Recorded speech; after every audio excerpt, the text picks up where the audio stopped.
G'o'lji shaharlik Baygul ayollar turmasi 2017-yildagi cho'ng tutqundan keyin barpo bo'lgan turma bo'lib, buningda navbatda oz deganda 10 ming ayol borligi ma'lum. Yaqin uchurlardan ma'lum bo'lishicha, bu turmada yaqinda bir hafta ichida 3 kishining jasadi chiqqan. Bulardan 2 nafari 33 va 35 yoshlardagi oila. Yana bir bo'lsa 75 yoshlardagi bir mo'min ekan. Erkin Osiyo radiosining xabar qilishicha, Baygul ayollar turmasidan davolash ishlariga mas'ul bir xodimi o'zining 8 yildan buyon turmada xizmat qilayotganligini tilga olish bilan birga mahbuslarda og'riqsizlik ishlarining har kun yuz berib turadiganligini, faqat og'ir ahvol ko'rilgandala, ya'ni turma mashg'ulotlariga moslasha olmaydigan bosqichga kelgandala o'zlariga ma'lum qilinganligi va haftasiga 20-30 kasalni turma ichi yoki sirtida davolaydiganligini oshkorladi. Mazkur xodimning bayon qilishicha, Baygul turmasida oz deganda 10 ming ayol mahbus bor ekan. Mahbuslarning bo'libmi yoshi cho'ng yoki salomatligida ozgina masala bo'lgan mahbuslarning ahvolida alohida chekinish yuz bergan. Har hafta degudek o'lim hodisalari yuz berib turgan. O'tgan hafta bu turmadagi mahbuslardan Marziya va Malika ismli 2 mahbus o'pka va jigar kasallari oqibatida jon uzgan. Amerika parlamentida Minnesota shtatining a'zosi Elxon Umar bir kunda G'azadagi 1 milliondan ortiq kishining uydan turkumlab ko'chishini milliy tozalash deb tasvirladi.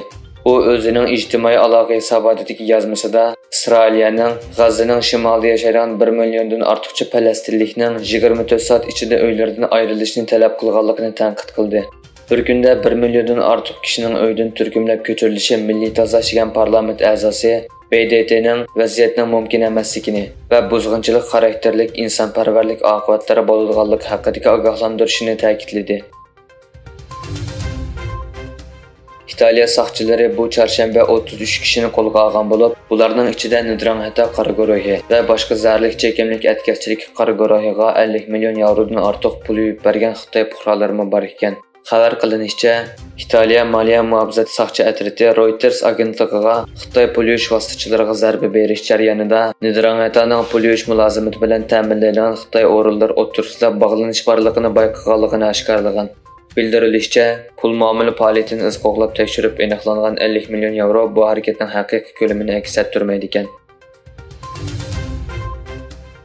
Koreya Xitoy doiralarining panohlik tilab kelgan musofirlarni Shimoliy Koreyaga o'tkazib berganligiga norozilik bildirdi.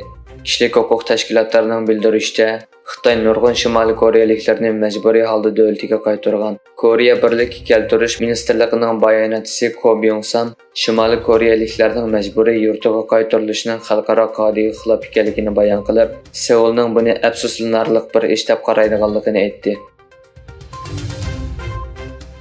Amerika Moliya ministri Janet Yellen Xitoy Markaziy bankisining boshlig'i Peng Guishan bilan ko'rishgan bo'lib, makroiqtisod va pul muomala taraqqiyoti to'g'risida fikr almashtirgan. Amerika Moliya ministrligining bayonotida Xalqaro pul fondi tashkilotining Dunyo bankisining yillik yig'iniga qatnashish uchun Marokashga borgan Yellenning Xitoy bilan bo'lgan aloqani cho'nqurlashtirish tirishchanligining bir qismi sifatida Xitoy Markaziy bankisining boshlig'i Peng bilan ko'rishganligi bildirildi. Amerikadagi yosh turklar programmasi bilan tanilgan turk millatidan bo'lgan Amerika fuqarosi Cenk Uyg'ur o'zining 2024-yildagi prezident sayloviga Demokratlar partiyasidan nomzod bo'ladiganligini e'lon qildi.